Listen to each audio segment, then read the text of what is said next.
lectura anacrónica de los cerámicos antropomorfos de la cultura mochica. Contar un poco de en qué estoy. ¿Eh? Yo estoy cursando el doctorado en estudios transdisciplinares latinoamericanos en una universidad que se llama Academia de Humanismo Cristiano, que de cristiano no tiene nada y de revolución mucho. Y, eh, y mi tema de trabajo es la educación sexual. ¿Ah? Ese es como mi foco.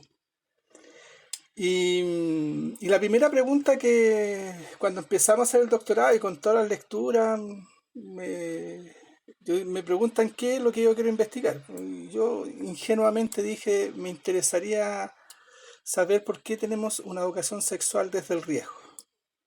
Esa fue como mi primera gran motivación y después de leer y hago la propuesta en el doctorado y se me devuelve inmediatamente, pero así al segundo. ¿Y por qué la sexualidad tiene que ser educada?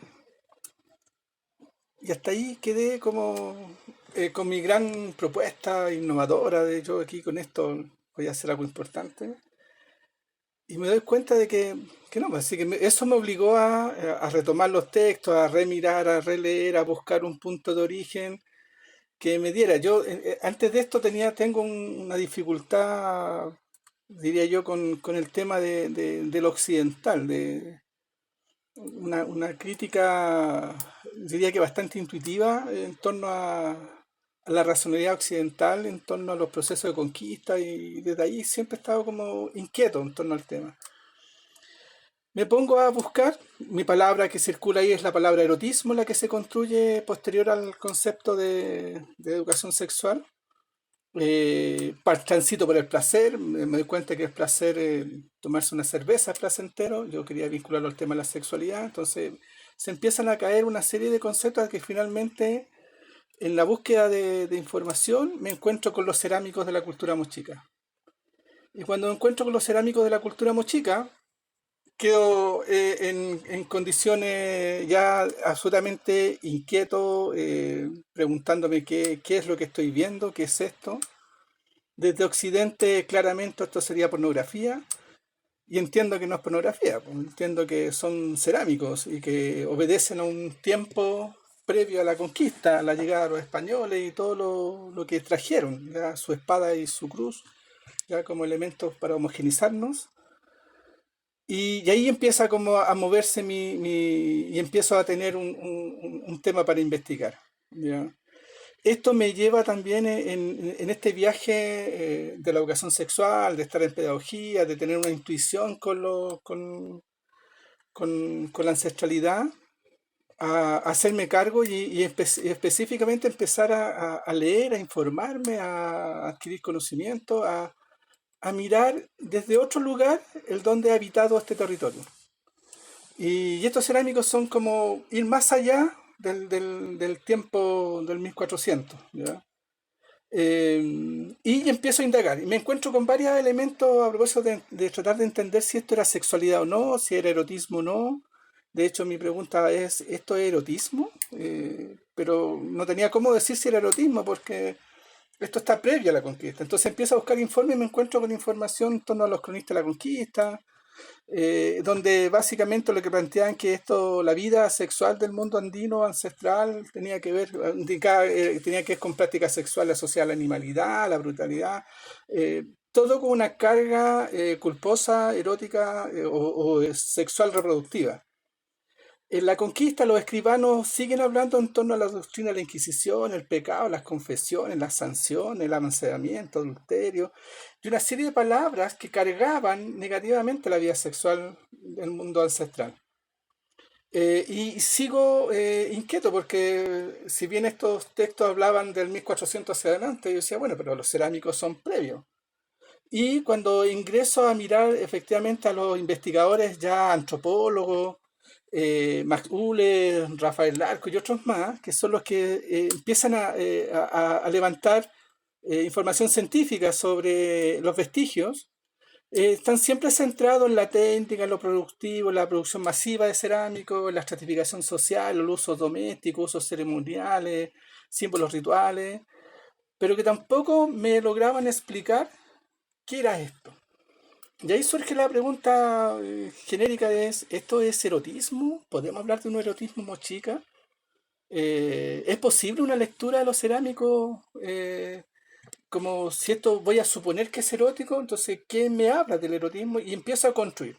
En paralelo tengo una mirada ahí de los mochicas del inicio, hay una serie de estratificaciones que se hicieron, básicamente Larco, que es uno de los principales antropólogos que hace este viaje, hasta lo que tenemos hoy en día, ¿ya? Pero hay una brecha temporal que también está cargada de silencios, ¿ya? En términos de 500 años que no sabemos qué pasó o se está tratando de construir. Siempre bajo la lógica positivista, que es un poco lo que me lleva a replantear la metodología de investigación en torno de, ¿es posible leerlo en modo presente aquello que habitó en el año 100 de la era actual? Y me planteo un objetivo general, que es comprender los supuestos eróticos antropomorfos en los cuales las expresiones de encuentro sexual son explícitas. Voy detrás de eso. Digo, ya voy a tratar de entender qué es esto. Y sobre eso empiezo a macerar, a buscar información y construyo un marco de referencia que me permite iluminar este lugar. Los propios cerámicos como elemento de acceso a la información, como dispositivos documentales, por así decirlo, y empiezo a la construcción de quiénes son los que están hablando de erotismo en Occidente. ¿Ya? No de sexualidad, sino que de erotismo. Y encuentro tres personajes que para mí son claves, que es Foucault, Levinas y Bataille, que son los tres, creo que, personajes que abordan el erotismo, no la sexualidad, el erotismo, desde un lugar que me permite poner en perspectiva qué es esto que voy a mirar. Entonces tengo unos primeros anteojos para mirar estos cerámicos. Los voy a mirar desde estos tres personajes. Porque estos tienen ciertas características que lo voy a explicar más adelante. Y por otro lado, ir avanzando en las discusiones, me veo obligado, así en la interpelación, a incorporar una mirada andino ancestral, y ahí aparecen los principios de la Constitución andina de Esterman, que si bien habla de la interculturalidad y de una serie de como críticas que a medida que he ido leyendo más, cada vez como que me han aparecido otros autores, ¿ya? Pero al menos son los que sostengo en esta fase investigativa, ¿ya? Y los cuatro principios de complementariedad, reciprocidad, correspondencia y relacionalidad que efectivamente permiten tener un contrapunto en esta mirada. Aun cuando inicialmente esta investigación era solo del erotismo occidental, a medida que iba avanzando en los procesos, el debate y la discusión con los pares me llevó necesariamente a poner esta mirada, ¿ya? Y la discusión que aparece en esta etapa era que yo quería mirar la sexualidad, esta imagen, desde lo andino ancestral, no desde lo occidental.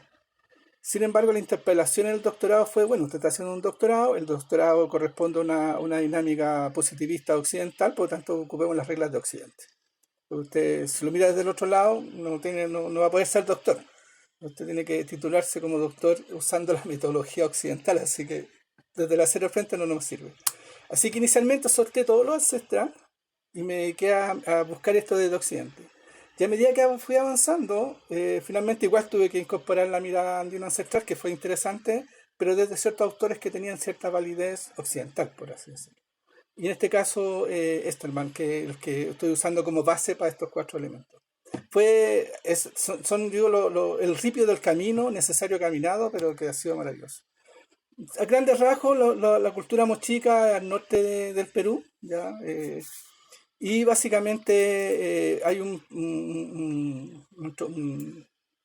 personaje clave en este viaje de quién es, ya que es Larco, que es el que efectivamente recopila una cantidad de cerámicos importantísimos, ya es casi como un desafío personal y logra construir un relato en torno a las cualidades de estos cerámicos, ¿ya? Que además de una exquisitez en términos de una, por así decirlo, de una manipulación de la cerámica de alta definición, así vamos a decir que, y eso es algo que se mantiene hasta hoy en día. Cuando uno los ve pareciera que fueran una producción en serie de alta calidad. Los artesanos que produjeron estos cerámicos fue impresionantemente perfecto, ¿ya? Esto en lo territorial me permite avanzar a la etapa de decir, bueno, estos son los cerámicos, son algunos de los tantos cerámicos. La verdad es que el Museo del Arco logré acceder a la base de datos del Museo del Arco con cartas para allá, tuve acceso para poder como base, como investigador, me permitieron mirar todo, cada uno de los cerámicos, hice un barrido completo, los caractericé, etcétera. Pero finalmente tengo aquí algunos de las expresiones de estos cerámicos con la calidad y la cualidad y que hablan efectivamente de una comprensión de la vida sexual que sin duda no es occidental. ¿Ya? Que al ser leído occidentalmente, ahí está la pregunta, ¿es erotismo esto? Que es la pregunta que me estoy haciendo. Los tres personajes que uso para mirar este viaje, como decía recién, la alteridad de Levinas, el dispositivo de subjetivación de Foucault y la experiencia interior. Estos tres personajes se vuelven clave en este primer viaje, sobre todo entendiendo que el origen de esta discusión de qué es erotismo parte por Sade, el Marqués de Sade, con su interesante, por así decirlo, comprensión de lo que va a ser el erotismo, ¿ya?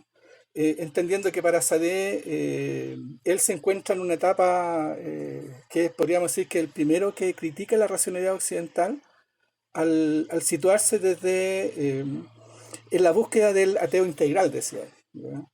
En términos de que simbólicamente decapitar al rey, a él como parte de la realeza, ¿ya? Al ser un marqués, lo dejan sin Dios y él no estaba de acuerdo con la racionalidad, ¿ya? Y por tanto no aceptaba la razón con la moral y todo aquello, sino que decía, me voy a poner en el medio de estas dos dimensiones. Al no tener Dios y al no interesarme la razón y con ello la moral, lo que voy a evitar es construir un ateo integral, por tanto voy a desplegar y despliega una serie de acciones en torno a todo lo que correspondería a la inmoralidad total. Pues si lo ponemos en términos de Occidente, ¿ya? De esta razón occidental. Y despliega una serie de prácticas en torno a la construcción de esta ateo integral. Eso lleva, y de ahí Nietzsche se toma un elemento y construye alguna parte de su relato. Bataille toma parte de ese texto también, ¿ya? Hay un personaje que es Klosowski, ya no sé cómo llamarlo, ¿ya? Que es como, hacen, como por así decirlo, complicidad con Bataille, ¿ya? Y tratan de replicar todo lo que Sade había construido, armar una sociedad secreta y etcétera, y van construyendo por así decirlo, una comprensión de lo que va a ser este erotismo, ¿ya? Y Levinas y Foucault de alguna forma van sumando en esa misma trayectoria. Lo que si uno pudiera comprimir a estos tres personajes en una comprensión del que entienden por erotismo va a ser aquello donde hay ausencia de razón, si lo ponemos en la más concreta. El erotismo sería la expresión de aquel momento donde no hay razón. Y si no hay razón, hay transgresión, ¿ya? Porque el propósito de Occidente en este sentido sería lo productivo, lo reproductivo y lo disciplinado, ¿ya? El disciplinamiento, y ahí estaría en el torno de por qué la sexualidad sería un dispositivo de subjetivación, porque subjetiva formas de vivir la vida cotidiana en forma de lo productivo, lo reproductivo y lo disciplinado.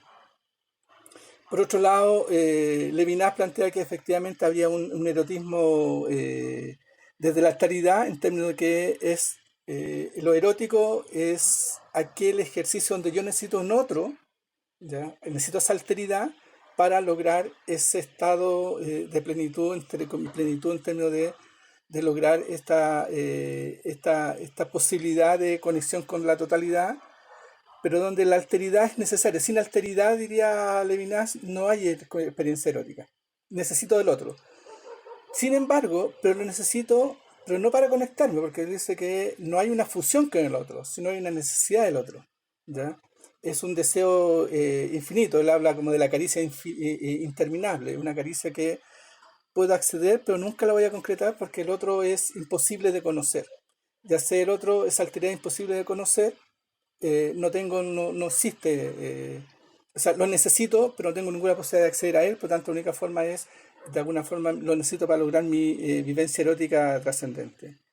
Y Bataille, ya él efectivamente plantea de que debe haber una fusión con el otro, lo necesito, ¿ya?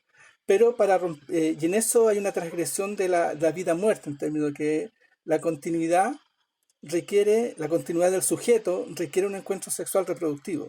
Sin embargo, para Bataille dice, el erotismo es necesito al otro, en esa experiencia al otro, pero sin fines reproductivos. Y en eso hay transgresión de la norma, ¿ya? El éxtasis, la fiesta, es lo que se ocurre después del trabajo y antes de llegar a la casa, lo plantea en esos términos. La transgresión está en ese instante, es lo prohibido, ¿ya? Finalmente, si uno lo pudiera como sintetizar, son estas tres concepciones que sitúan un erotismo, podríamos decir, o como síntesis, es el erotismo occidental, la cualidad fundamental es ausencia de razón. Ya, y eso sería, y dura ese instante, la pequeña muerte, diría Bataille. Por otro lado, cuando me tengo que mirar los principios de la cosmovisión andina, de cómo viven, porque lo más cerca que puedo estar de los cerámicos es tratar de acercarme a la cosmovisión, ¿no? Porque no tengo forma de acceder a los relatos, solo tengo las imágenes y la cosmovisión ancestral que me permitiría a partir de este tema poder aproximarme cómo se mirarían o cómo se comprendería esa vida sexual expresada en estos cerámicos, ¿ya? Y están los cuatro principios de reciprocidad que tienen que ver con que de alguna forma todas las acciones del ser humano implican una contraparte con el equilibrio del cosmos. La complementariedad, básicamente que no hay antagonismo, todo es par, ¿ya? No hay un otro como excluyente, ¿ya? Ni antagónico, ¿ya? Sino que es un complemento, ¿ya? Y en ese sentido uno ya podría ir aproximándose qué implicaría la pareja sexual de alguna forma, ¿ya? La correspondencia en torno a este principio que plantea de alguna forma que existiría un equilibrio y armonía de una mutua relación recíproca entre las partes, de tipo cualitativa y simbólica de alguna forma. Lo que diría es que existiría una conexión eh, entre el cosmos y la vida cotidiana, si lo ponemos en esos términos, ¿ya? Está todo relacionado, ¿ya? Y la relacionada, que sería en esa lógica, que sostiene que de alguna manera está todo vinculado y está todo conectado con todo, ¿ya? Nada está de alguna forma ni aislado ni separado. Hay una conectividad, hay una completud, si lo ponemos en esos términos, ¿ya? Estos cuatro elementos me permitirán de alguna forma mirar estos cerámicos a través de la metodología que es la que planteo, ¿ya? Ahora, el desafío metodológico era, por lo tanto, hacerme la pregunta, bueno, ¿qué metodología cómo me aproximo al cerámico? Que leerlo en modo presente, que era mi desafío, cuando el cerámico era ancestral, ¿ya? Y buscando, leyendo, entendiendo por ahí, me encuentro con un autor que es Didi Urban, que plantea una mirada crítica a la lectura eucrónica, que es, la lectura eucrónica básicamente dice que el vestigio tiene que ser leído en su contexto histórico, que eso es lo que plantea de alguna forma. Eh, el tiempo y el contexto y por tanto toda la arquitectura, por así decirlo, antropológica, lo que trata es el vestigio darle un contexto, un territorio y una temporalidad. Y tiene que ser leído en ese tiempo. Porque si es leído en modo presente, eso implicaría una lectura, se perdería la objetividad, diría Panofsky, que es el que desarrolla como este mandato de cómo se lee la ancestralidad. ¿Ya? Cualquier vestigio tiene que ser leído de manera eucrónica porque eso es lo que mandata la mirada positivista, ¿ya? Sin embargo, lo que hace Didi Urban plantea, dice, es posible leer el vestigio en modo presente, ¿ya? Y él plantea que esa lectura en modo presente sería una lectura anacrónica. Y ahí empezó mi otro gran viaje en la búsqueda de comprender y entender, bueno, qué es una lectura anacrónica desde el punto de vista de Didi Orman. Tiene varios textos y uno empezó a buscar, pero era una lectura, yo diría, bien en el subtexto, nunca explicitaba cómo acceder al modo de la lectura anacrónica, ¿ya? En ese viaje, bueno, está el origen que es Avi Warburg, que tiene toda una mirada en torno al anacronismo de la imagen, ya que hay y que de alguna forma Panofsky es un discípulo, pero que hay todo un debate histórico interesante en donde finalmente lo que hace Panofsky es apropiarse de toda la lectura anacrónica que hacía Warburg y discutirle y plantearle que no, que esa lectura no permite avanzar desde el positivismo de la mirada del objeto en su contexto, sino que él dice, Avi Warburg está equivocado y tenemos que leer en modo presente, en modo histórico, por lo tanto se instala la norma, ¿ya? Y es interesante esa lectura porque Max Urley, y que es uno de los principales, uno de los tantos investigadores de la lectura de los cerámicos, que cuando hace la trazabilidad de la cultura mochica, lo está haciendo en modo eucrónico, ¿ya? Y eso también es interesante porque releva que hacer el objeto leído en su contexto le da un enmarque histórico. ¿Ya? De alguna forma releva la historicidad del objeto. ¿Ya? Porque si no se lee históricamente en su contexto de territorio, habría una intromisión de la subjetividad. Y por tanto el mundo de la emoción, y ahí habría algo que transgrede, por así decirlo, las reglas del juego. ¿Ya? Bueno, y Walter Benjamin, que estaba también desde la lógica de los relatos y los textos, también la misma lógica con Navi y Warburg. Hay un relato bien interesante entre ellos dos, cartas que van, cartas que vienen, y finalmente, porque Benjamin decía, yo estoy igual que ti, Avi, estamos pensando lo mismo, pero de lugares distintos. Yo desde la imagen decía Avi Warburg, y Benjamin estaba desde el texto. Entonces había una conexión en esa lectura anacrónica, vamos a decir, ¿ya? Ahora, Walter Benjamin, una lectura bien crítica respecto de la mirada marxista, de por qué había un fracaso del marxismo, y él hacía una mirada crítica, y de ahí decía, por tanto, lo que tenemos que hacer, leer el marxismo anacrónicamente y no eucrónicamente. Y ahí había todo un debate bien interesante desde esa aproximación, ¿ya? A la lectura marxista.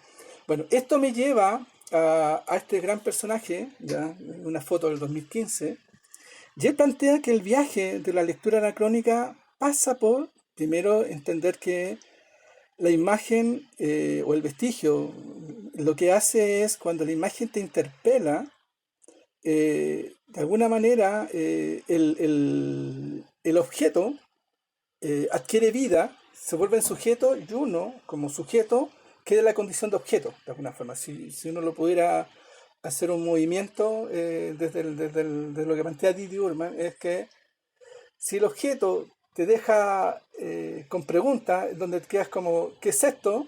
Que es como que la imagen te habla. Y si la imagen te habla que es un objeto, quiere decir que no es un objeto, sino que es un sujeto. Y si tú te quedas quieto en ese instante, tú te conviertes en el objeto, en esta interacción. Estoy haciendo como una síntesis. Y por tanto, para recuperar el lugar del sujeto, debo de alguna forma tomar la imagen y desactivarla. Y para desactivarla, debo lograr la dialéctica de la imagen. Y para lograr la dialéctica tengo que hacer dos movimientos previos. Tengo que hacer una lectura de alguna forma tautológica de la imagen, y por tanto significa describir lo que la imagen es, sin emociones, sin subjetividad. Objetivarla. ¿Qué es esto que estoy viendo? Y desde la imagen de la creencia, que es el segundo movimiento que plantea Lieberman, dice, bueno, el objeto esto, ¿qué es lo que yo creo, mi condición de sujeto, creo que es? ¿Ya? Y cuando logro hacer estos dos textos, la fusión de estos dos textos me genera la dialéctica de la imagen. Hasta ahí iba súper bien, tenía la dialéctica de la imagen, de los cerámicos, pero decía, pero siento que me falta algo, no lograba decir, aquí me falta algo. Busqué, y no le encontraba en ninguna parte donde pasaba la siguiente etapa. Bueno, en una búsqueda encontré un paper de una colega mexicana, que tengo el nombre, que había hecho su tesis con Didi Ullman, ¿ya? Y ella explicaba justamente este relato, cómo pasaba de la tautología a la creencia, y de la creencia a la dialéctica. Y la conversación, la llamo, le hacemos un correo, nos conectamos, y me explica que estamos muy bien, pero que me falta el montaje. Y el montaje es la etapa donde se concreta el relato. ¿ya? Y fue como, wow, eso no está dicho, no está desplegado en el texto de Idolo, ¿ya? De manera directa, explícita. Pero finalmente, para tener la lectura anacrónica, se debe hacer el montaje, ¿ya? Sin montaje no hay lectura anacrónica. Llego hasta la dialéctica de la imagen, que es poner en tensión estas dos miradas, la mirada de objetivar la cosa y decirlo o plantear qué es lo que yo creo que veo, que tiene que ver con mis creencias, ¿ya? Y ahí logro avanzar finalmente y tengo el montaje de los cerámicos. Hasta ahí para ir explicando algunas cosas. Museo del Arco, ¿qué es lo que tengo aquí? Como el viaje, el otro gran viaje maravilloso. Más de 44.000 cerámicos tiene este museo. 17.800 corresponden a la cultura mochica, o sea, de todo tipo de cualidades, ¿ya? Revisé más de 7.200 una por una fotografías donde se miraba buscando las imágenes que dieran cuenta de esta vida sexual, ¿ya? Encuentro 190 y tantos cerámicos donde hay una encuentro sexual explícito, ¿ok? Para poder acotar el viaje.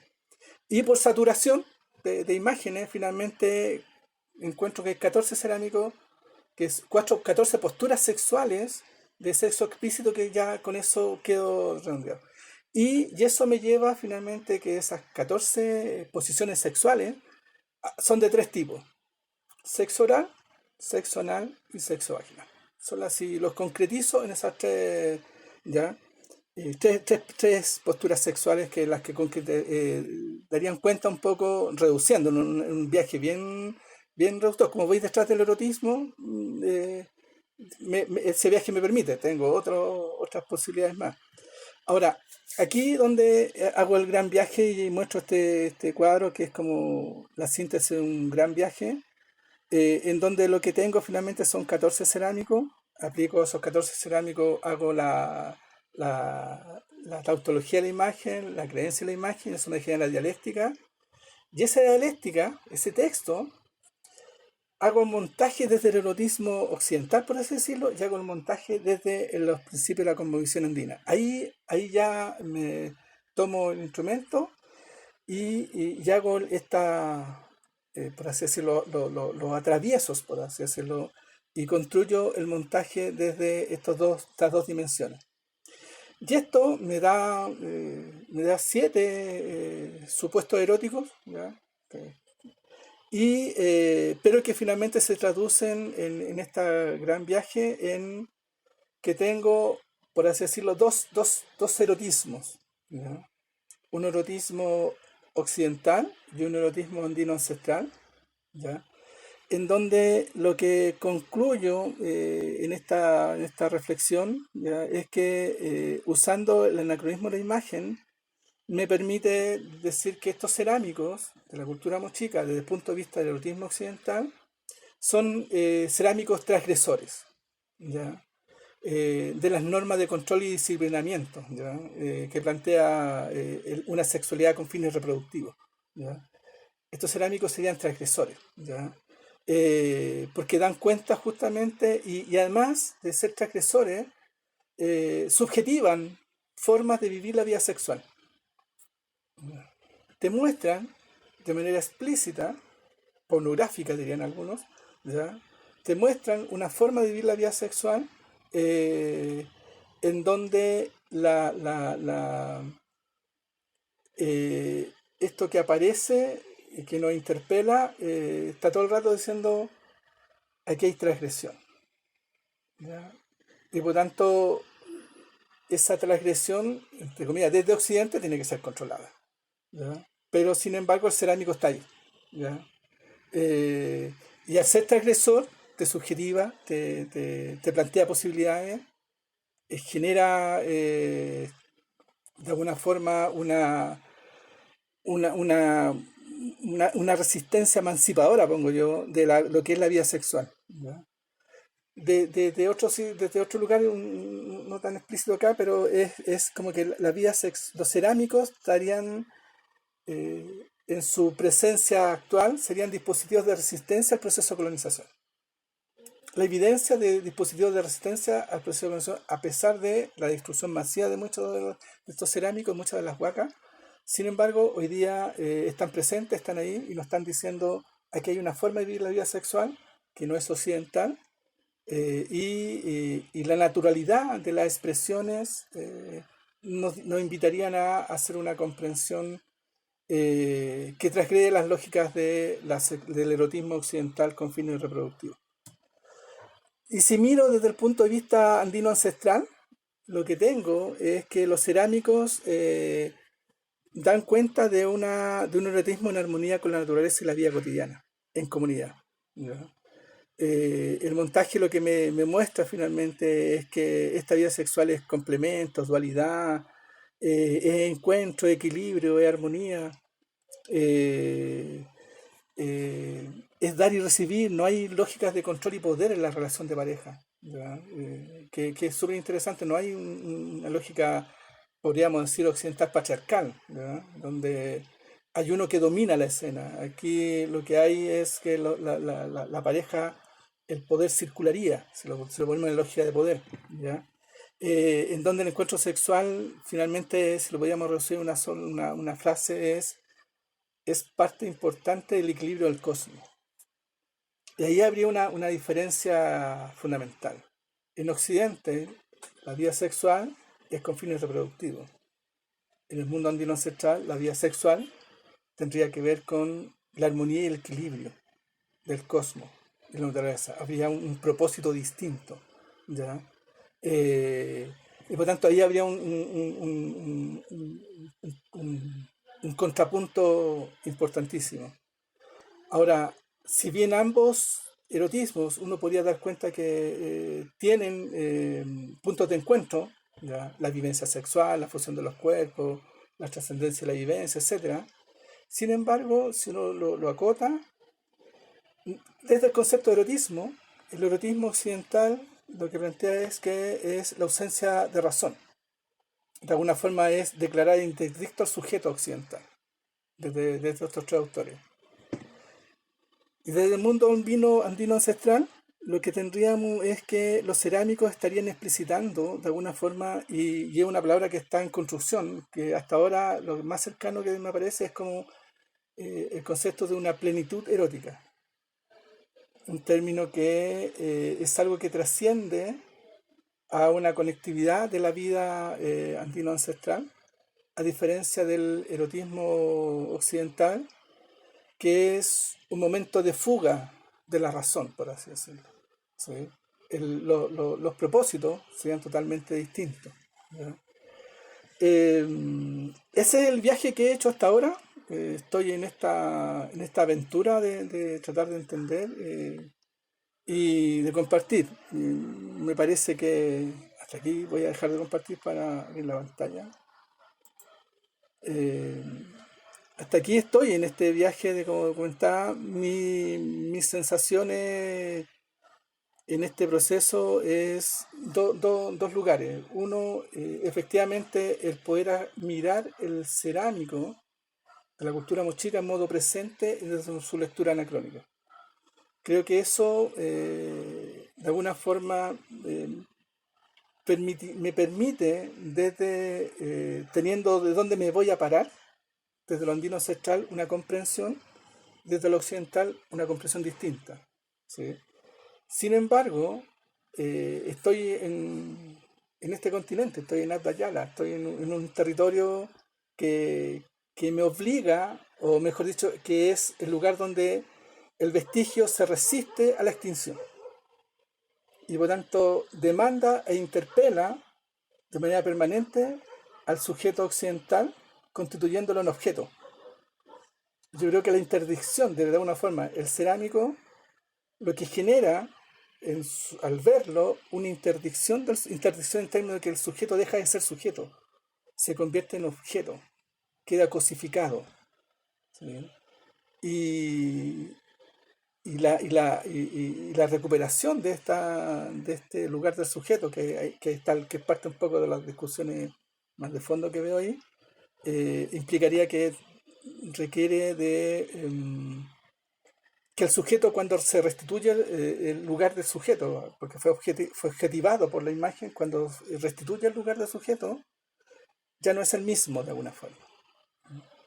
se produce queda, queda una interfase, porque ya no puede dejar de ver lo que vio en este tema del montaje de la imagen, ¿ya?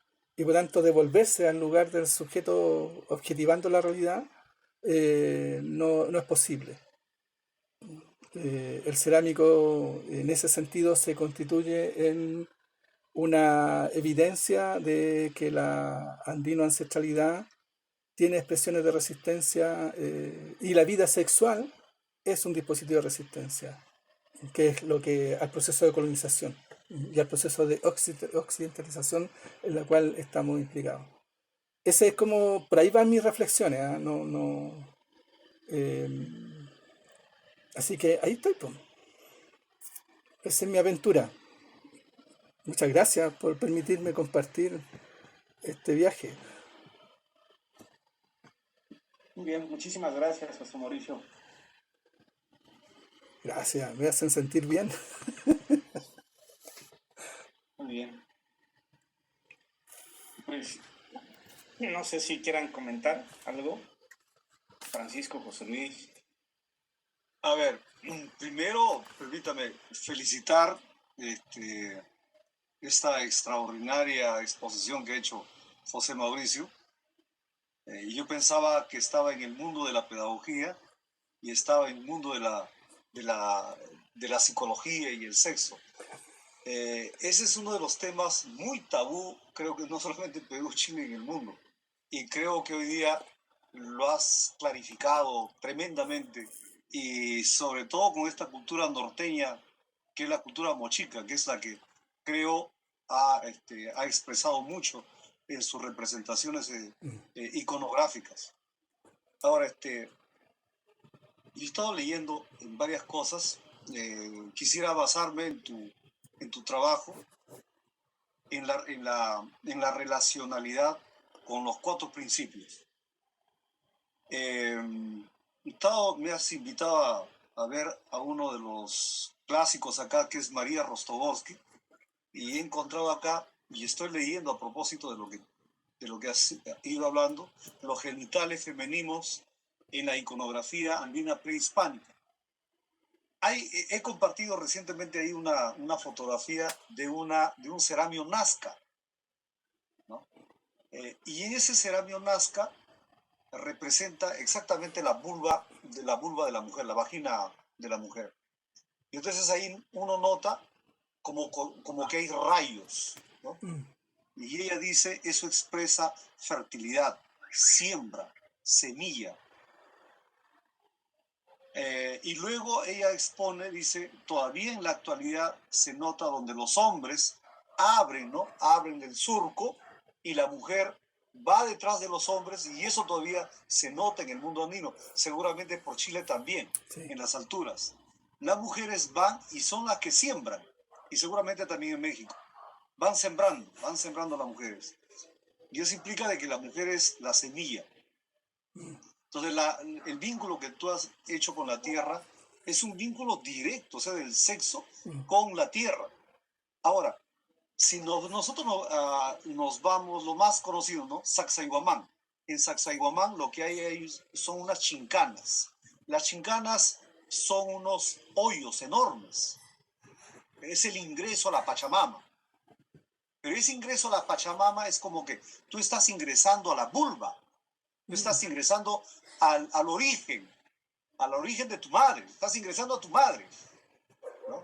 Y ese origen a la madre estás ingresando también digamos, al fondo de la tierra, del cual has salido y donde nuevamente estás ingresando. Es lo mismo en el sexo, ¿no? Es el ingreso, cuando hay la penetración, es el ingreso realmente, es el ingreso a la tierra, es el ingreso a la madre, es el ingreso a la simiente, a la fertilidad. Ahora, esa misma relación también está con la luna, porque también la menstrualidad tiene que ver eso con la luna. Ahora, eso también en la parte norte trata de vincular ahí, acá se habla en la parte moche, tú sabes que se habla del Aya Paek y además del dios Con. Y el dios Con está vinculado con el mar, de la Mamacocha. o sea, de la madre agua, de la madre agua. Y entonces, aquí en el Perú se suele decir la palabra más dura, más áspera, más que cualquier, posiblemente digo, es un decir, más que cualquier otro lugar, es mentar la madre. Y mentar la madre es decir, con el perdón de la compañera, aunque estamos en una actitud de reflexión, se dice concha de tu madre. Ese concha de tu madre es la peor ofensa que puede hacerse acá adelante. Es la peor ofensa. Porque tú lo que te están diciendo es, ¿de dónde tú has salido? ¿De dónde tú has salido? O sea, esa es la ofensa terrible, es un deshonor. Si tú eres niño, muchacho, eres capaz de pelearte y te peleas por eso, por tu madre. Pero eso está presente en el ceramio, en los ceramios Mochica y Nazca y claro, y posteriormente.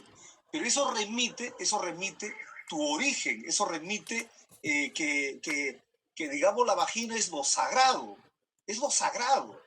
porque ahí se remite no solamente tu nacimiento, sino también tu vuelta ahí.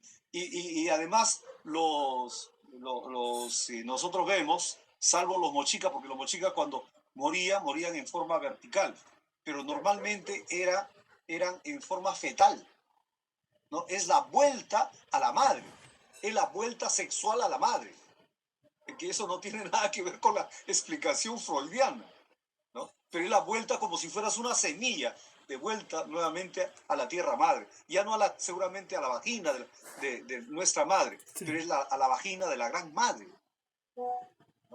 O sea, tratando de explicar relacionar con todo lo que tú has dicho, la relacionalidad con ese cosmos. Sí, he intentado realmente hacer una reflexión en función de tu trabajo que me ha parecido impecable. Felicitaciones, José Mauricio, y gracias, compañero. Bueno. Gracias, Francisco. Bien, gracias, Francisco. No sé si quieres comentar algo, José Luis. Ojo. Ándale. Tu micrófono. Gracias, Juan Carlos. Bueno, gracias, Mauricio. Realmente una aventura, sí, sí. riesgosa y afrontada, digamos, de cuerpo entero. Y la presentación también muy impecable, diría yo. Seguramente vas a ser doctor. Eso espero. Yo tengo 3 comentarios. El primer comentario es que me pregunto por qué no se problematiza el haber separado unos cerámicos tipificados como erotismo o como relaciones sexuales explícitas. Bueno. Ese gesto tanto del museo como de tu propia investigación, me parece que ya coloca en la investigación algo muy determinante y que me parece que debería ser. Es decir, ¿por qué separar entre los mochicas unos cerámicos tipificados como erotismo y relaciones sexuales explícitas? Y a mí me parece, José Mauricio, que esa separación no problematizada impregna o pervierte, por decirlo de una manera picante, todo el resto, todo lo que sigue. Porque Esa es la primera observación. En la tercera voy a volver sobre eso. Pero esa es la primera. Es decir, ¿será que para los mochicas esto constituía algo específicamente separado como erotismo o como prácticas sexuales explícitas? Con lo cual volvemos a la problemática de lo eufrónico o de lo anacrónico, porque la pregunta por los mochicas seguramente no está entramada con nuestras creencias presentes, pero no necesariamente nuestras creencias presentes ingresan a la cosmovisión y a la manera de vivir de los mochicas. Entonces, digo, a mí me parece que hay algo, diríamos, que yo creería que debe ser incorporado de una manera muy fuerte y muy inicial en la investigación. La segunda cuestión, ¿por qué pensar que en Occidente sea el platonismo filosófico tan determinante de Occidente, del modelo civilizatorio occidental, como el platonismo cristiano o el cristianismo platónico, tan determinante, digamos, en la moral occidental y también en la teología y en la filosofía occidental. ¿Por qué no pensar que, por lo tanto, Levinas, Foucault, Bataille, ¿por qué no hay ahí ancestralidad? ¿Por qué dar por sentado de que ahí no hay? Sí, y que habría ancestralidad en los mochicas, pero no habría ancestralidad digamos, en Occidente. Eso a mí siempre me ha inquietado mucho y por eso pienso que yo lo diría esquemáticamente de esta manera. De Occidente a Oriente hay una fuerte ancestralidad muy determinante porque el platonismo en verdad está fundado en creencias órficas que venían de los persas, es decir, por eso se encuentra en el pensamiento hindú, en el pensamiento budista, en el pensamiento de Confucio, en el pensamiento, es decir, oriental, se encuentran tantos supuestos que va a recoger el pensamiento platónico y que luego se van como a consolidar de una manera civilizatoria, hegemónica, con el cristianismo. Entonces ahí hay una ancestralidad, sin duda. Que yo siempre me resisto a pensarnos desde esa ancestralidad oriental aquí. Aquí, llamémoslo América, llamémoslo Abya Yala. Yo me resisto también a estos nombres continentales porque la concepción territorial, ancestral, en estos territorios nuestros no visualizaban un continente. Eso es algo netamente colonial occidental.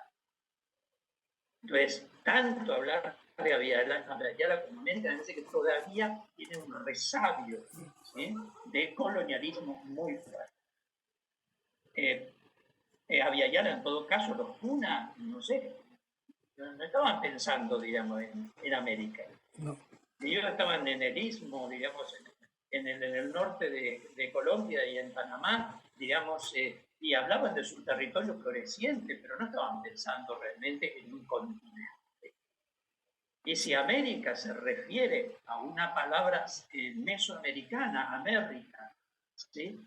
Si viene de allí y no de Vespucio, hay toda una teoría, digamos, crítica, ¿no? Descolonizadora, que piensa que América viene de Américo Vespucio. No, América viene de América, que es una palabra, digamos, mesoamericana, un término mesoamericano, pero poco con América se estaba pensando un poco. Claro. Entonces, en nuestras experiencias territoriales que no son continentales, para nosotros territorio no es continente, ni es región, ni es país, ni es una determinada delimitación, es decir, un establecimiento de límites, ¿sí? Con algo adentro. Eso es, me parece, netamente colonialista occidental. Entonces, territorio es otra cosa. Entonces, en estos territorios nuestros, esa ancestralidad creo que no hacemos bien, es mi opinión, en esta red en la cual precisamente tratamos de esto, ¿sí? Pero creo que no hacemos bien haciendo una transposición entre Oriente y nuestros pueblos y nuestras cosmovisiones andinas, mesoamericanas, amazónicas. Pareciera ser que estamos condenados a hablar de territorialidades coloniales, ¿sí? Sí. Pero, digo, me parece que ahí, digamos, lo ancestral no es la ancestralidad oriental, pero seguramente en Foucault está operando una ancestralidad. Sí. Todos somos hijos de vecinos, es decir, y todos venimos en una sí. tradición, no hay nadie, digamos, que haya surgido, digamos, como de un huevo inicial, ¿sí? Propio. No hay nada propio, venimos de atrás, necesariamente. Entonces, esa es la segunda observación. Y la tercera es, creo que lo anacrónico no debería ser pensado solamente en términos del presente. Porque anacrónico puede tener varios juegos, varias dinámicas. Por ejemplo, en Bolivia, con la cuestión de los movimientos, digamos, recientes de la década del 80, la década del 90, lo que, por ejemplo, Raquel Gutiérrez Aguilar plantea como los ritmos del Pachacuti, ¿sí? en su libro, donde aparece, digamos, lo anacrónico, sobre todo en la introducción, no en el texto, sino en la introducción que ella hace. Y lo anacrónico ahí es la irrupción de lo ancestral. Eso es lo anacrónico. Y no es el presente. Sí, sí. Es decir, es esa idea de Krenak, ¿no? De que el futuro es ancestral. Es decir, ahí el futuro, claro que hay un anacronismo, pero anacronismo ahí no es que necesariamente leemos desde el presente, sino que hay una irrupción de otros espacio-tiempos, ¿sí? Por fuera de la linealidad, que son discontinuidad, que son interrupción. En ese sentido, me parece que todo lo de Benjamin y todo lo de Didi Huberman vale, en el sentido de irrupción, de discontinuidad, ¿no? No leer, digamos, la historia como si fuera un vector, ¿no? De atrás hacia adelante, de derecha a izquierda. Tenemos ya naturalizado, digamos, toda lectura. Me parece que toda lectura debe ir de derecha a izquierda. Tenemos metida la escritura alfabética en la página, digamos, en nuestra creencia. Sí. Y digo, ¿por qué pensar lo anacrónico como presente? No necesariamente presente. Y no necesariamente en lo anacrónico estamos ante objetos. Esa determinación de objeto creo que también es un determinante muy fuerte y que habría que problematizar. La irrupción del objeto. ¿Por qué los cerámicos son objetos? Hay toda una determinación ahí, ¿no? Esos cerámicos separados, vuelvo a la primera observación, esta determinación del cerámico como objeto, este anacronismo interpretado como desde el presente, me parece que son fuertes determinantes que nos facilitan el camino hacia el tratamiento metodológico. Pero tal vez con la metodología viene mucha cosa, como supuesto, metida junto, ¿sí? Ese era mi pensamiento, José Mauricio, pero mis observaciones, lo que siento, José Mauricio, lo que siento es un enorme interés en lo que hacen. Y me parece que hay una búsqueda muy sostenida, ¿no? en la investigación, y eso me parece que es lo que me permite a mí hacer las observaciones. Sí. Es decir, es precisamente la consistencia, ¿no? de este trabajo. Así que agradezco infinitamente. Gracias a ti, José Luis, por la reflexión y la inquietud, porque o sea, me permiten salirme un rato de donde estoy, o sea, que estoy dentro. O sea, creo que compartir este trabajo me permite escucharlo, salirme un rato y mirar lo que he hecho hasta ahora. Y es súper nutritivo lo que estoy escuchando, así que muchas gracias.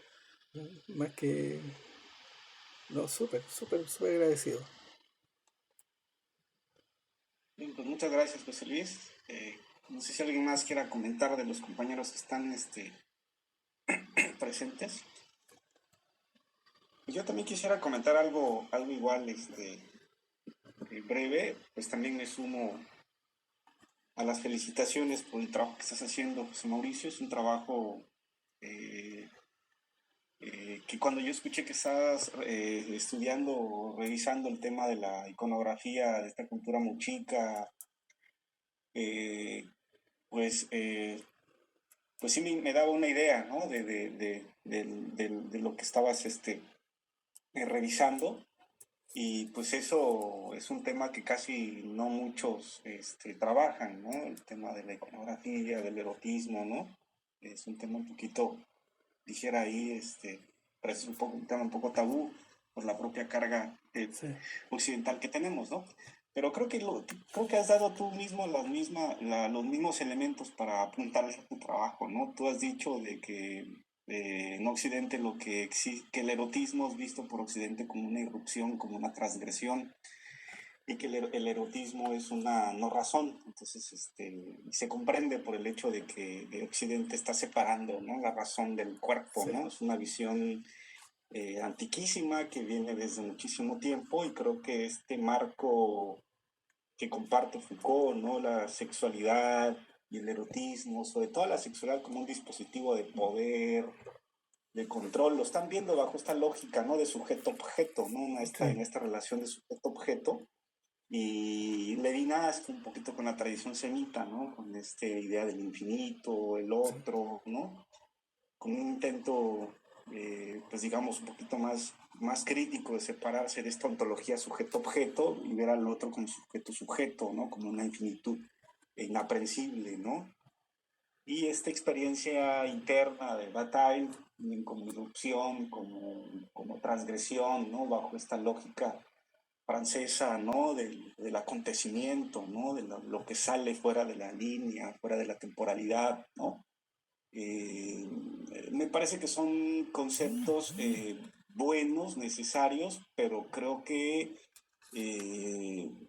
yo también me recargaría un poquito más con lo que ha comentado Francisco, en el sentido de plantearse la pregunta, si es que puede hacerse la pregunta, pero más bien, ¿por qué no examinar estas iconografías de estas 15 o estos vasijas que tienes propiamente desde las cosmologías ancestrales, desde estos principios filosóficos, religiosos, cosmológicos, ¿no? Para tratar de plantear más o menos ahí la interpretación de estas iconografías. Y yo ahí anoté mucho, pues que tú mismo lo has dicho, ¿no? Que es la relación del erotismo, pero ya no visto como irrupción, ni como transgresión, ni como control, ni como ejercicio, sino verlo desde estas matrices ancestrales como la idea de completud, ¿no? Completud, plenitud, equilibrio, armonía, cosmos, conexión, encuentro, y me inclinaría un poquito más con estos tres últimos conceptos, tienen que ver con la unidad, el origen y el principio, ¿no? Y tiene que ver con esta relación dual entre la luna, el sol, la tierra, el agua, el fuego, el sol, y más bien hacer ese ejercicio de poder captar toda la fuerza semántica que puedan dar tal vez estos vestigios, pues no vestigios, imágenes, estas cerámicas, desde la fuerza interpretativa que pueda suministrar todos estos conceptos que están ya hasta cierto punto también trabajados por la cosmovisión y la filosofía andina, ¿no?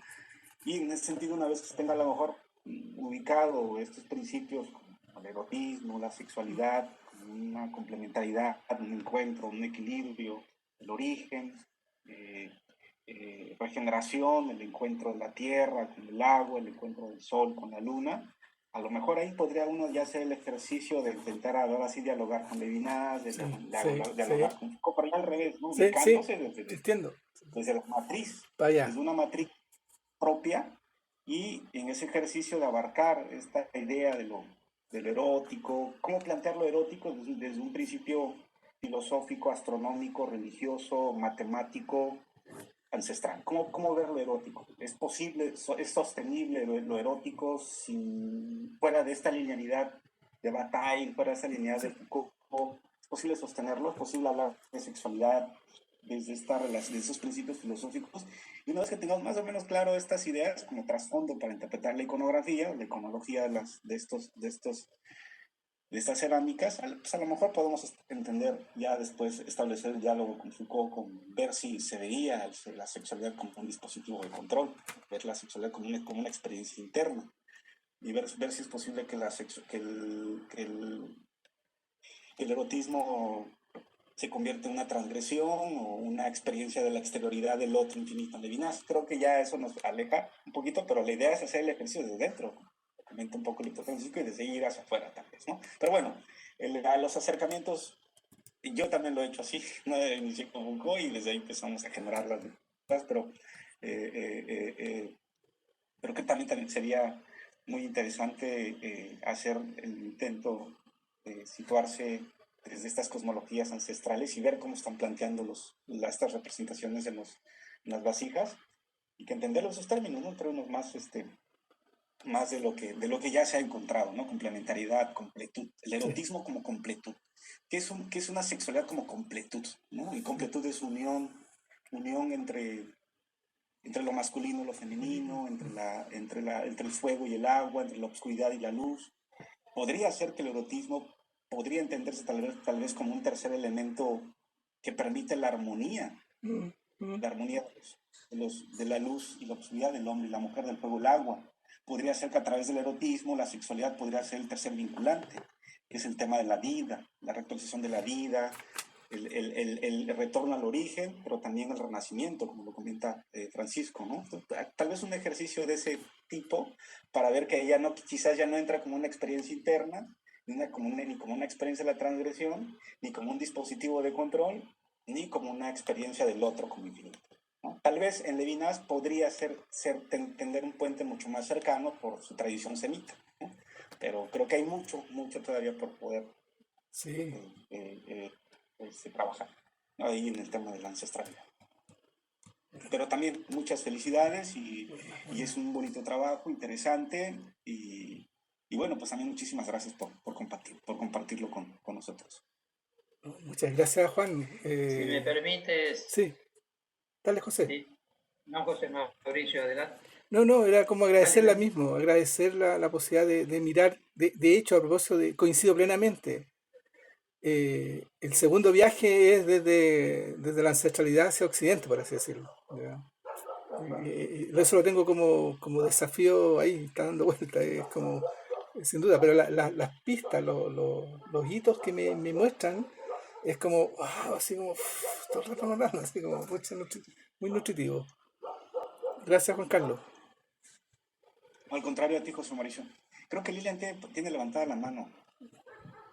José Luis. Sí, perdón, Lilian, antes de darle la palabra, Adelante, Lilian.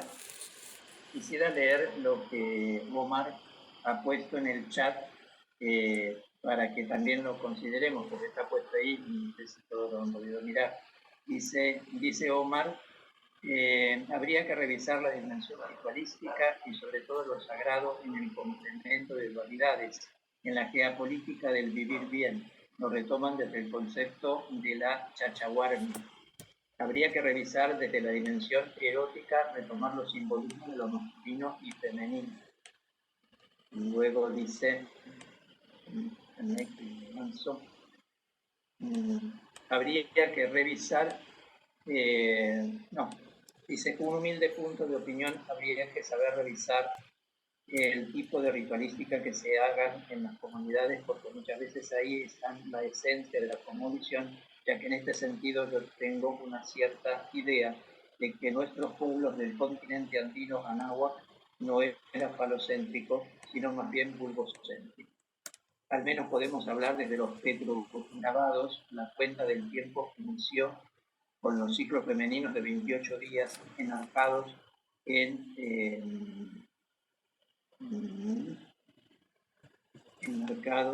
la ciclicidad lunar. Creo que este trabajo puede dar la posibilidad de una multigenealogía de la sexualidad, separando la función reproductiva más desde lo biológico y la sacralidad que nuestros ancestros daban a este aspecto de la vida que está presente en actividades cotidianas como la siembra y la cosecha. Luego, es decir, esa es la contribución de Omar, ¿no? Para que la podamos considerar todos, están puestas en el chat. Clara dice, nuestros pueblos ancestrales ven hombre y mujer más allá de una dualidad. No es una lucha de control. Llegan incluso a una...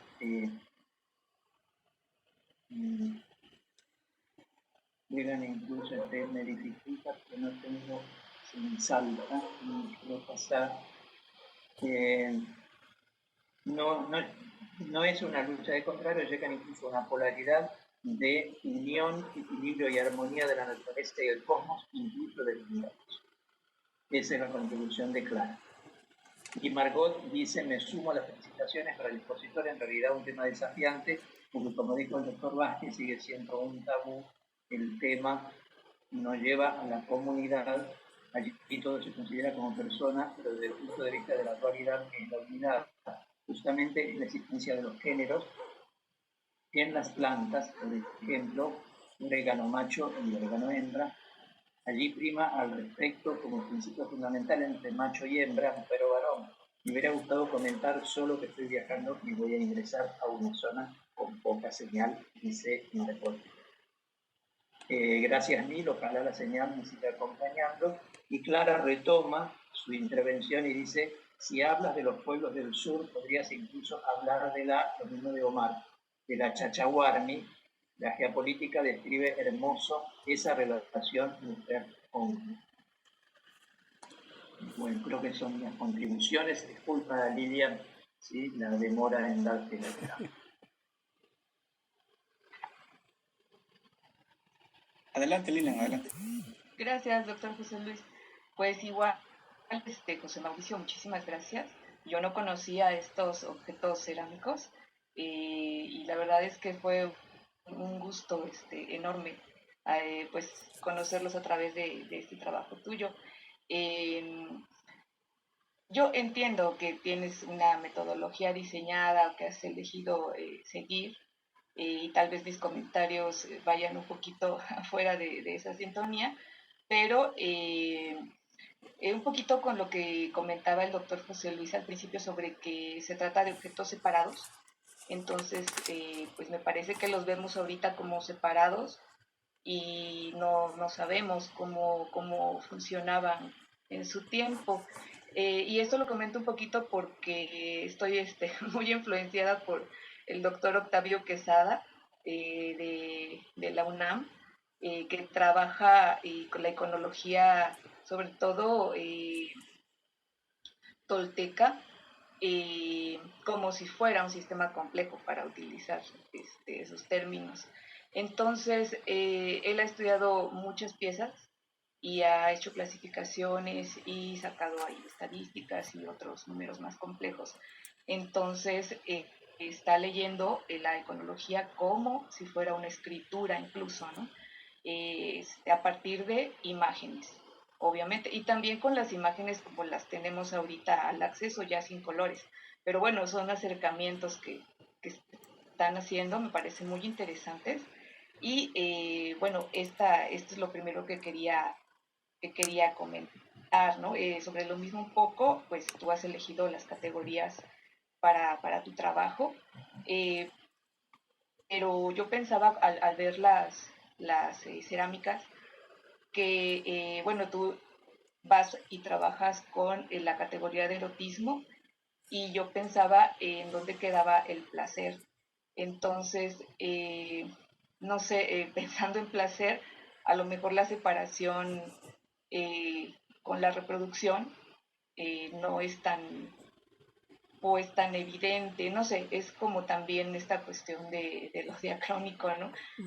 No, es imposible no pensar desde donde estamos ahorita, pero sí, digamos que modernamente eh, se apela mucho a esta cuestión de que la reproducción es una cosa y el placer y el erotismo otras, ¿no? Sin embargo, no sé si necesariamente para nuestros antepasados sería esta cuestión tan tajante, ¿no? Tú lo colocas ahí como la visión de los frailes, ¿no? Que desde entonces ellos ya llevan esta cuestión de, pues no es reproductivo y entonces es la sin razón o viene desde ahí. Pero eso, ¿no? Sí estaría como interesante, creo. A lo mejor tratar de hacer ese ejercicio de imaginación, ¿no? Que pues igual y el erotismo tampoco está tan peleado con el asunto de la reproducción, así como el placer. Y bueno, creo que esos eran los comentarios que yo tengo. Gracias. Muchas gracias, Lilian. Súper agradecido. Súper. Y gracias, Lilian. Pues no sé si había más, o tú, José Mauricio, algo que vas a comentar. No, solo que, por ejemplo, de dar cuenta de que hay cerámicos eróticos no solo en Perú, hay en Costa Rica, en la frontera, hay muchos más. O sea, por tanto, no pareciera que hay algo ocurre con esta expresión. ¿Ya? Y por otro lado, el desafío yo diría que en la medida que fui ingresando a mirar la cosmovisión ancestral, con algunos autores tomando decisiones también que son bien arbitrarias, es decir, ya tomó este autor para poder darle marco de sostener lo que estoy haciendo.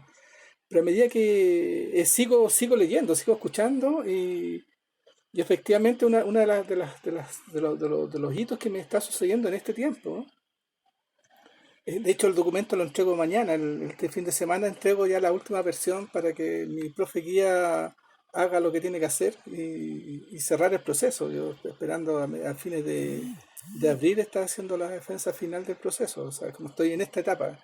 Pero he continuado. Entonces, una de las cosas que aparece todo el rato, se me aparece a medida que voy, que efectivamente esto de separar el objeto, o mejor dicho, desde la cosmovisión ancestral, desde estos cuatro principios, uno de los eventos que me lleva a la reflexión todo el rato es que, Lilia lo decía, es como un sistema complejo. ¿Mm? Porque uno de los datos que encuentro hace poco es que efectivamente hay una producción en serie de estos artefactos. Por tanto, circulan en la vida cotidiana, no solo en los rituales. ¿Ya?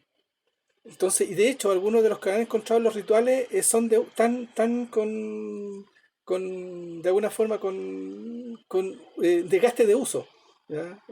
Fueron usados. O sea, entonces la reflexión es, si estos artefactos son usados en la vida cotidiana, esas expresiones circulan. Entonces, la vasija, por así decirlo, contiene líquidos, pero también contiene un contenido simbólico que circula, que no tiene una carga de juicio ni de prejuicios. Es. Y si es evidente, entonces ahí hay una reflexión que invita a como qué sucedía ese todo el rato, qué sucedía en esa vida cotidiana, como, y pareciera que la comprensión de lo que es esa vida sexual, si lo ponemos como bien, respecto de la que tenemos en Occidente, claro, habría una tensión importante. Ese es como los elementos que van apareciendo en las reflexiones post esta etapa. Ahora, la conversación con ustedes ha sido extremadamente nutritiva porque estoy como digo, estaba dentro, ¿ya? Y de repente al presentar y a escucharlo me siento que estoy fuera mirándome y lo que ustedes me aportan me permite mirar así como que estoy como mirándolo por todos lados, un cubo Rubik así mirándolo, lo puedo girar, puedo hacer varios elementos y están todos anotados. Yo la verdad es que agradecer infinitamente la posibilidad de haber podido compartir y haberles escuchado y haberles leído. Realmente inmensamente agradecido. La palabra, Juan Carlos. Sí, ¿quieres hablar, Francisco? Adelante, adelante. Sí. Y yo quisiera, en ese principio de relacionalidad, quisiera comentar algunos elementos de repente un poco sueltos, pero me parece que está presente la sexualidad. El primer tema es cuando el chamán ve a una mujer, por ejemplo, está enferma, ¿no? Entonces, una de las primeras cosas que hace el chamán es llevarlo a medianoche cerca de cerros, eh, cerca de la naturaleza, con tambores, con cánticos, pero luego viene un coito. Creo que te lo mencioné a ti, José, te enseñé incluso un ceramio Sí, sí, donde sí, justo estaba en ese momento, ¿no? sí, sí. Esa mochica, por ejemplo. Eso es extraordinario. O sea, ¿cómo es que el coito está vinculado con el sacerdocio, está vinculado con la sanidad y está vinculado con el cosmos? Es una cosa impresionante. Punto uno. Punto dos. El otro día conversábamos con unos amigos la relación del sexo y la alimentación. La relación del sexo y el fruto de la madre, en este caso de la madre tierra, que tiene que ver con la mujer directamente. Y ahí tiene que ver con el erotismo, el llegar a copular. Pero la comida misma es una copulación. Es el encuentro de decir, qué rico, qué hermoso, gracias, ¿no? Esto se pasó, ¿no? Es un asombro de cómo es que de cómo que tú lo vas consumiendo, te va agradando y llegar a una especie de, no sé si es exactamente eyaculación, pero es una especie de éxtasis. Así. Entonces, pero ese es el fruto de la madre tierra. Esa es la semilla que las mujeres sembraron. Entonces, nuevamente ahí está la parte sexual. El otro elemento es, hay un ceramio que lo vi, lo he buscado, no lo he encontrado, pero sé dónde poder encontrarlo. Es un ceramio donde un hombre, de hecho un hombre y una mujer están en un coito y donde aparecen el semen como rayos, como rayos. Y los rayos están en todos, o sea, el hombre y la mujer están en el medio y los rayos aparecen por todos los sectores, en los 4 horizontes. Entonces, eso implica que el sexo, aparte de que era un acto erótico, un acto de éxtasis, de eyaculación, etcétera, etcétera, que podemos hablar incluso como María Rosor, que dice que era el poder de la vagina, la dimensión y la fuerza de la vagina, también diríamos la sinergia de ese encuentro del sol y la tierra, ese encuentro del Pacha que despide energía y la fortaleza de dar vida, ¿no? Entonces, creo que eso podría de alguna manera también ayudar al trabajo extraordinario que estás haciendo, porque creo que un comentario decía, en filosofía se está haciendo un gran trabajo por rescatar la ancestralidad y pensarlo como tal. Y eso está dando un vuelco al pensamiento nuestro. Pero también faltaba lo de la pedagogía. pero también faltaba, y hay trabajos, ya creo, hay trabajos en antropología, en sociología, y ahora te escucho en psicología y creo que ese es el camino, ¿no? Gracias. Gracias, gracias Francisco. Sí, Juan gracias. Carlos, hay luego mensajes de Omar y de Clara, los leo rápidamente. Dice ¿Sí? Omar, igual no separar el placer y la función reproductiva, sino verlo en un global de un sentir pensar y sentir trascender, comprendiendo la dualidad de vida y muerte. Solo es una idea que puede ayudar al trabajo para hacerlo mucho más nutrido en conceptos y análisis.